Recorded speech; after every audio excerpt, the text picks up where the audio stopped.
In this edition of Radio KD8TTE, we're going to look at the radio message format and focus on the preamble. Stick around.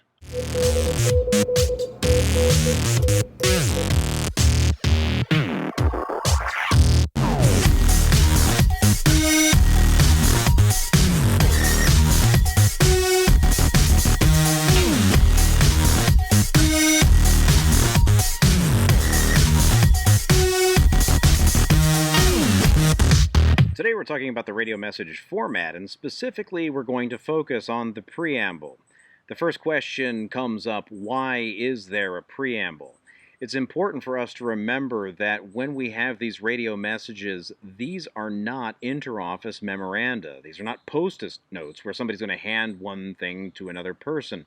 These are messages which are going to be formatted for transmission, retransmission, possibly many times, and we're going to need to make sure that the message is handled correctly and that we're going to have accountability for it, and that we also have the ability to make sure that the message makes it on the receiving end the way that it was sent at the other side.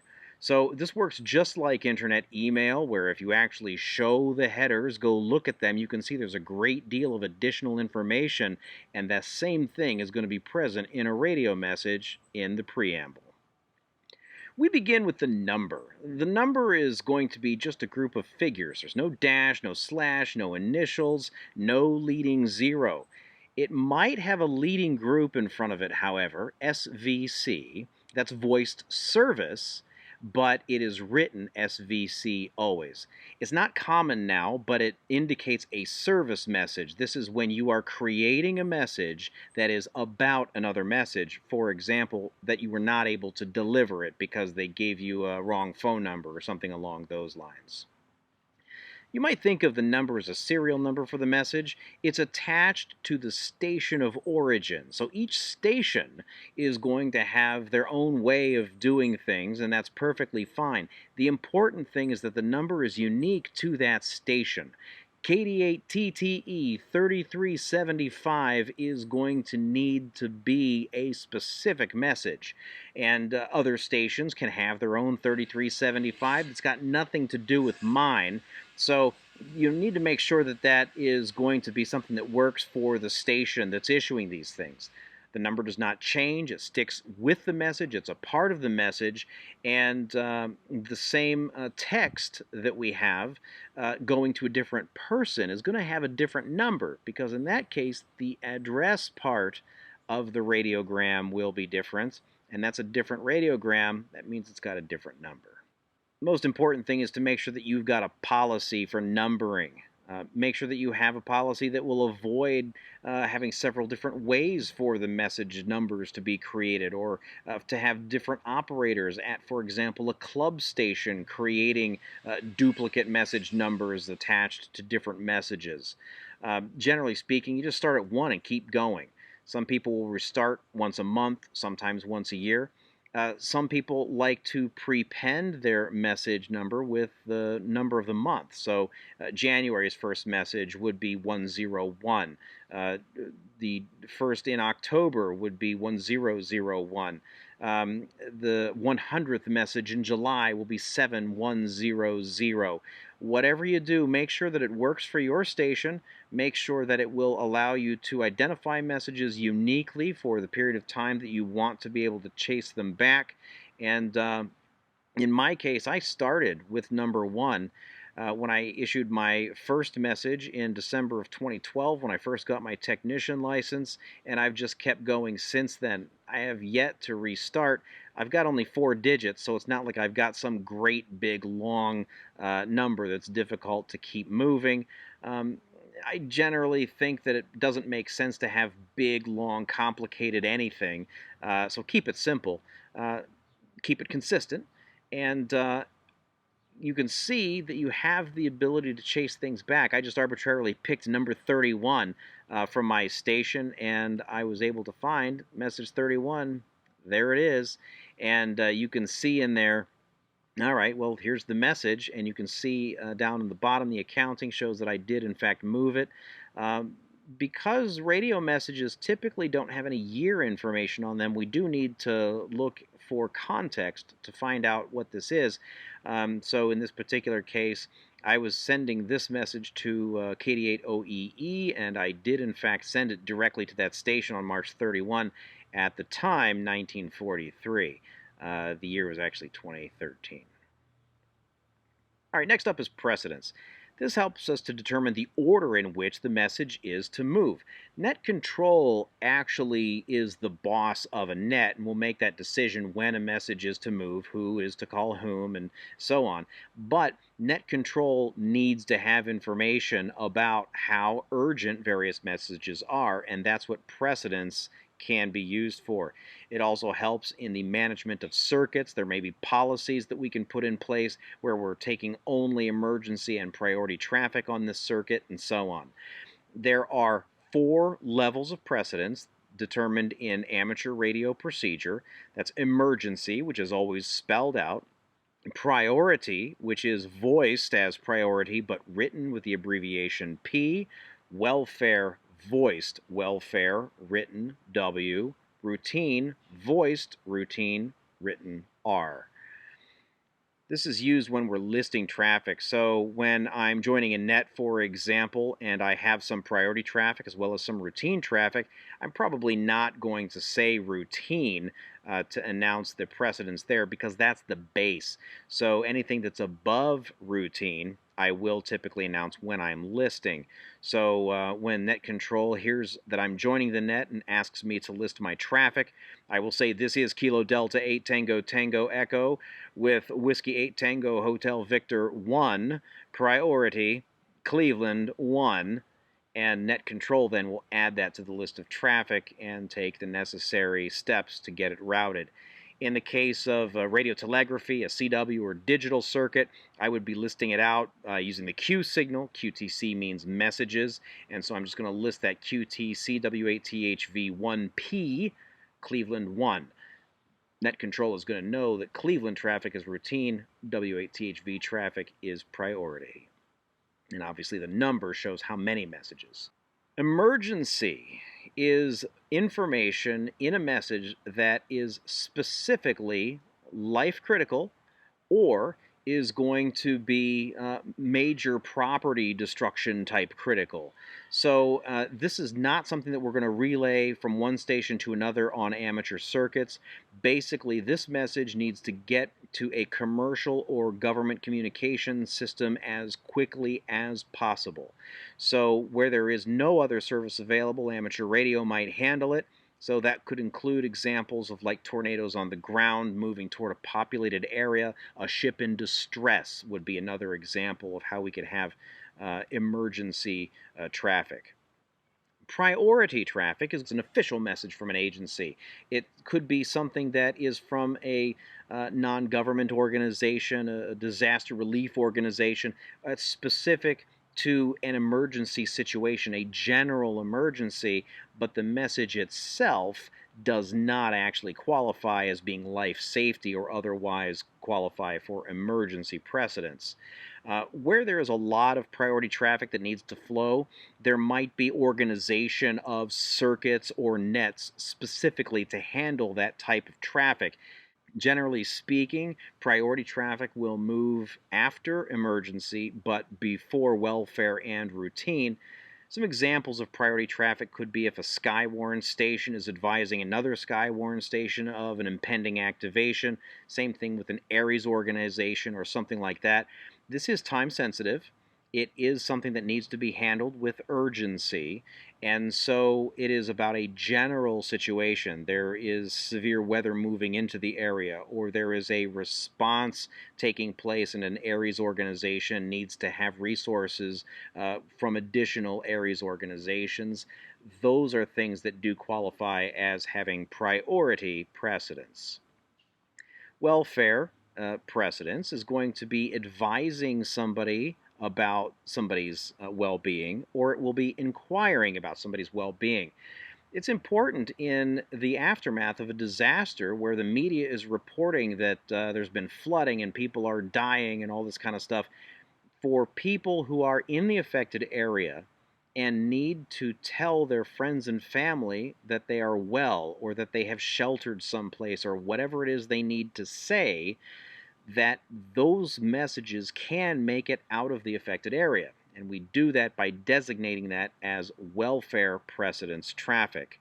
Now, incoming messages, that is stuff to an affected area in the aftermath of a disaster, may be delayed. The reason for that is that we do not want to clog the circuits that we have for moving messages with incoming messages. There might not be anybody who knows how to route them anyway. So by waiting, and the general policy is 72 hours, but by waiting we are able to make sure that all of the outgoing messages were taken care of, that we've had a chance to get everybody organized so we know where messages should go if they need to go to particular shelters or so on. The last precedence is routine. That's what we have for our everyday normal type communication. It's not going to meet any of the criteria for higher precedence, and so it's going to move after all of the other messages have moved. So let's take a look at this particular message, 3375. We can see its precedence is routine. And so what do we know about this message? Is anybody's life in danger? Do we have risk of major property damage? Well, no, that would be emergency. Is it an official agency message, or is it some kind of disaster relief message? Again, no, because it's not priority. Does it advise friends or family of somebody's well-being, or does it make an inquiry about well-being? Again, no. That would be welfare. So routine tells us about the urgency of this message just by knowing its precedence. We don't actually have to go in there and try and read it and make sense of it and figure out how important or how urgent it is relative to any other message. I want to point out that in the example that I'm using here, we've got software that was creating the presentation copy of this message, and it actually spells out the precedence. Just some software decides to do that. Only emergency is written out, and just like we can have leading groups in the number, we can have a leading group in the precedence. And the leading group is going to be test, and that's going to be in the condition where we have a test message or something that's part of an exercise. Test emergency. This is going to be something that in exercise play is emergency traffic. Within exercise play, it will be handled like emergency traffic. Priority, again, is going to be handled as if it is priority in exercise play. And so those messages are just going to have test prepended to the precedence. It will be a separate group. So we will have test emergency, test P, voiced test priority, test W, voiced test welfare, test R, voiced test routine. There are some people who will say that there is no test routine. I do not agree with that, and there is no authority that I've found that says that. The reason why it might even be useful to have test routine is because if you have messages that are part of exercise play, you need to know what to do with them at the end of exercise play. In many exercises, when play is over, if there are messages that have yet to be delivered, they're just done. You don't cancel them. You don't continue trying to deliver. That is something that is going to be a specific instruction to a specific exercise. And the operators who are working in that exercise need to be able to know the difference between something that's part of an exercise and something that is real world. Precedence, including the leading group test, is an excellent way to do that. Handling instructions is next. This is again a reminder that these messages are formatted for transmission and retransmission and delivery by third parties. Handling instructions tell the radio operators how to do whatever task is at hand. For example, if we need to have something take place within a certain period of time, there's a handling instruction for that. If we need for a message to indicate when delivery has been made, there's a handling instruction for that. This is going to be instructions for the operators as they are going through the process of relaying and delivering these messages. Handling instructions are defined as alpha through gulf. We'll go through each one of these briefly. Handling instructions alpha is very rarely seen now. What this means is that the addressee, the person who is going to be accepting delivery of the message, has authorized a collect phone call to be made. So this harkens back to the days of having toll calls for long distance. This says that addressee has agreed already to pay for that incoming phone call. Nevertheless, it is still a legitimate instruction, and it may have figures that follow that will say for how many miles away the addressee will accept a collect phone call. Handling instructions Bravo is much more common, and this is going to be delivered within so many hours of the time of the message filing. So this is going to be used very much for a real-world kind of emergency situation that's going to have handling instructions where it says how long we have to get the message to the point of delivery. Not for relay, but all the way to delivery. So we need, before we relay a message, to take a look at our handling instructions. Is the message still alive? It is time sensitive. So if it is still alive, it's still time sensitive, we need not to sit on it. Take it to the next possible point to get it closer to its destination. That might be the following morning, but don't sit on it. Don't take a message like that knowing that you're not going to be able to get to a net for a couple of days. Make sure that you're cognizant of how long that message has to make it to its delivery. Taking a look at this example, we have handling instructions Bravo 48. That means we've got 48 hours to get this message to its delivery. Well, what does that mean? Well, we take a look at time filed and the date. So, starting 2300 Zulu on July 30, we can move that message. Once we get to 2300 on August 1, we're done.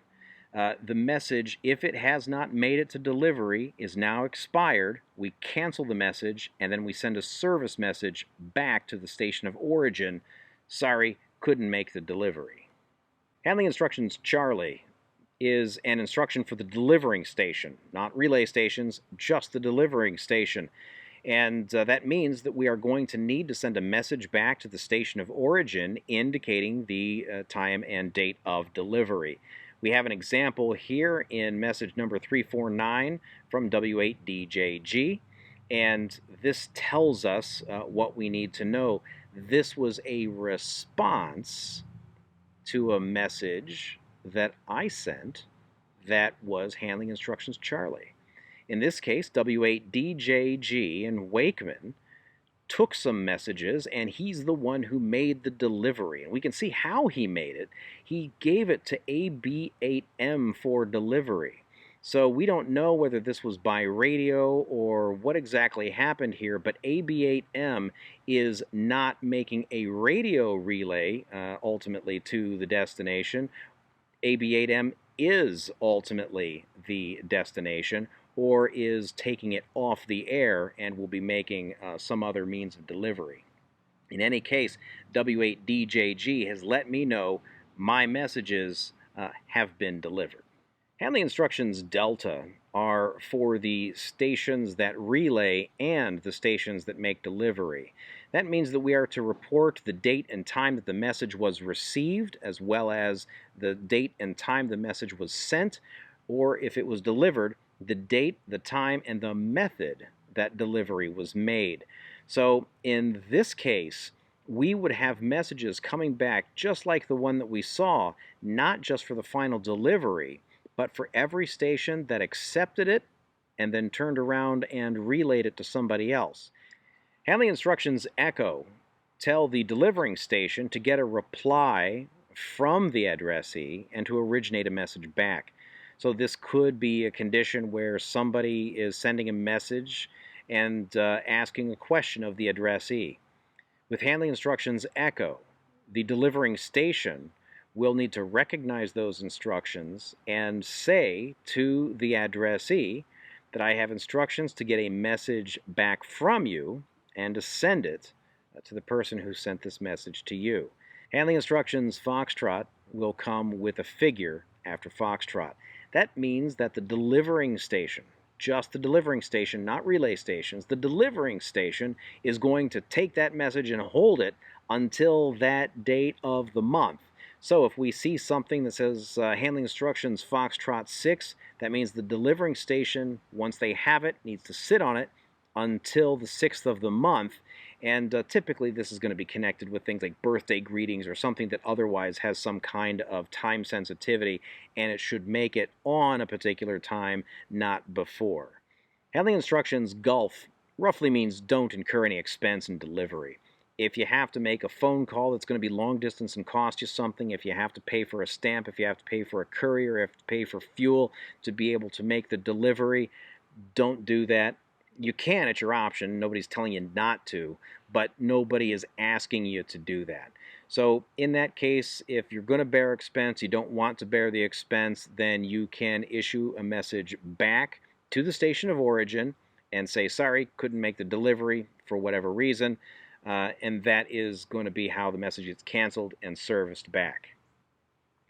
The handling instructions exist for a reason. If you need to say something about a message, then use it. One of the common complaints that I hear from a lot of the Aries operators is that they'll sometimes inject a message into a message relay net and they don't see it go through for 2 days. Well, if they've not indicated with handling instructions that tell the operator that the message needs to be moved more urgently than that, I don't really see the problem. That's not an issue with the traffic system. That is an issue with the message not being formatted properly to take advantage of what mechanisms do exist for getting things delivered the way they're supposed to. Station of origin is the call sign where the station was first put into the format for transmission, the station that first put the message on the air. It's used to identify the message uniquely by combining it with the message number, for example, as we discussed in the first place. It's also used as a target for any service messages. So if KD8TTE number 3375 cannot be delivered, the station that had the problem and ultimately needed to cancel the message is going to return a service message back to KD8TTE because that's the station of origin. Next up is the check. This is going to refer to the number of groups in the text part of the message. We'll discuss that in more detail in a future module, but generally speaking, what we're talking about is the stuff that is in the text part after the address part, before the signature part, and that is going to be the number of words or groups that exist in there. Something like an initial X-ray between two thoughts inside of a text will count as a group. And in this example that we have down here in the bottom, we can see that this is an example of a message recorded in the traditional way where groups in the text have 5 groups per line. So visually we can see very quickly how many groups do we have. I've got a complete line here for the first one. That means I got 5 groups. Numbers 1 through 5 are there. The next line is numbers 6 through 10. The next line, I've got only 2 groups. Oh, there we are, 5, 10, 1, 2, 12 groups. Let's take a look at the check, and it's 12. This helps us to confirm that we have the whole message.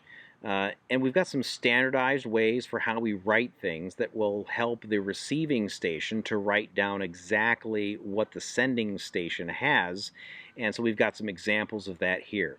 Call signs obviously written as a group. Call signs with an identifier, one group.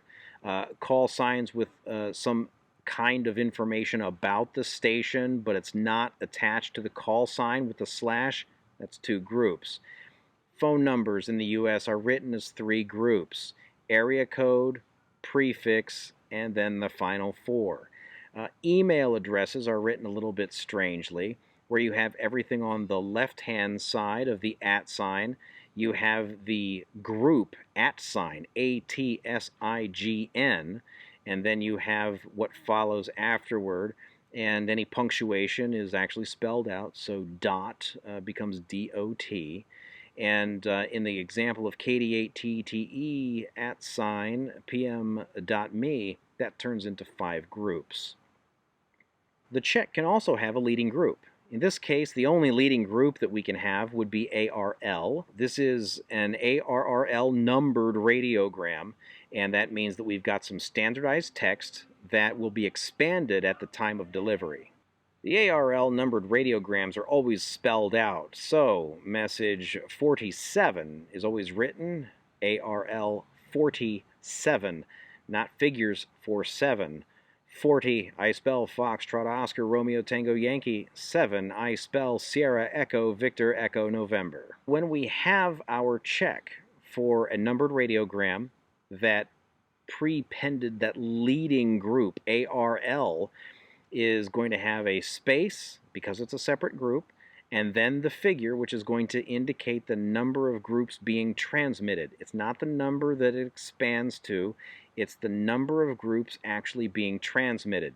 When we are using the check, we never alter the match, and we also never alter the text to make it fit.